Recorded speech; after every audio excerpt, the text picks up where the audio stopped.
এই যুবক ছেলেরা শোনো, তোমার মা বাপের মন তোমার উপর বেজার কেন? তোমার ক্যারিয়ার শেষ হবে, তোমার দুনিয়া শেষ হয়ে যাবে, তুমি ক্ষতিগ্রস্ত, তুমি দুনিয়ায় বেইজ্জত হয়ে যাবে, তোমাকে আল্লাহ বেইজ্জত করে ছাড়বেন। তোমার টাকা পয়সায় বরকত হবে না, তোমার সম্পদে বরকত হবে না, তোমার বউ তোমাকে সুখ দেবে না, তোমার ছেলে মেয়েও তোমাকে সুখ দেবে না যদি তোমার মা বাপকে তুমি সুখ দিতে না পারো। আল্লাহ তাআলা বলেছেন, আমার ইবাদতের পরেই তোমার দায়িত্ব হলো তুমি তোমার মা বাবার খেদমত করবে, তোমার মা বাবার সেবা করবে, মা বাবার সাথে ইহসান করবে, তোমার মা বাবার সাথে সুন্দর আচরণ করবে।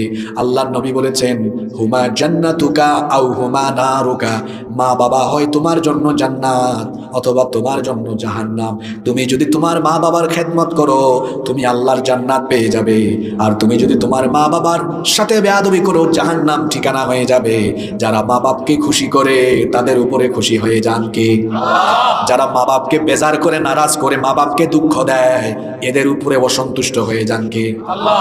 আপনার নামাজ, রোজা, হজ, যাকাত সব শেষ যদি মা বাপকে আপনি কষ্ট দেন। মা বাপ বড় সেনসিটিভ জায়গা।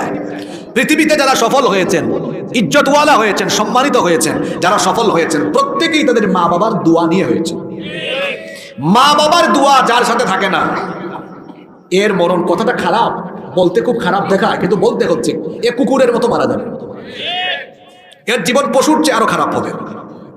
দুনিয়াতে সম্মান চান, আখিরাতে নাজাত চান, মা বাপকে খুশি করেন।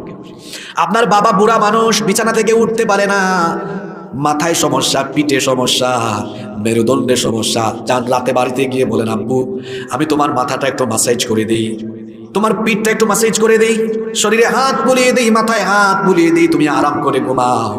আপনি যখন আপনার বাবার মাথায়, মায়ের মাথায় হাত বুলিয়ে দিবেন, ঘুমানোর সময় মা বাবা মনে মনে সন্তুষ্ট নিয়ে যখন ঘুমিয়ে যাবে, গোটা রাত আল্লাহর রহমত আপনার উপরে নাজিল হতে থাকবে।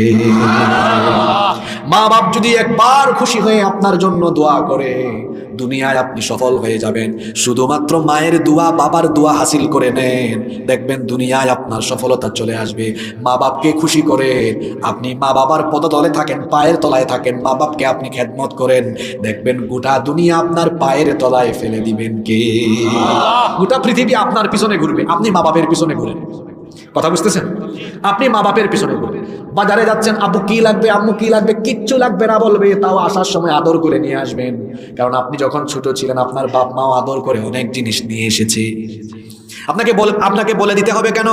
শীতের দিন বাজারে কমলা পাওয়া যায়, কমলা নিয়ে আসেন, লুকাই লুকাই আনেন, আনার পরে বাবা মায়ের রুমে চলে যান, বলেন, আব্বু তুমি তো ছোটবেলা, আম্মু তুমি তো ছোটবেলা আমাকে খাওয়াই দিয়েছো, আজকে একটু আমি তোমারে খাওয়াই দেই। আপনি কমলাটা ছিলেন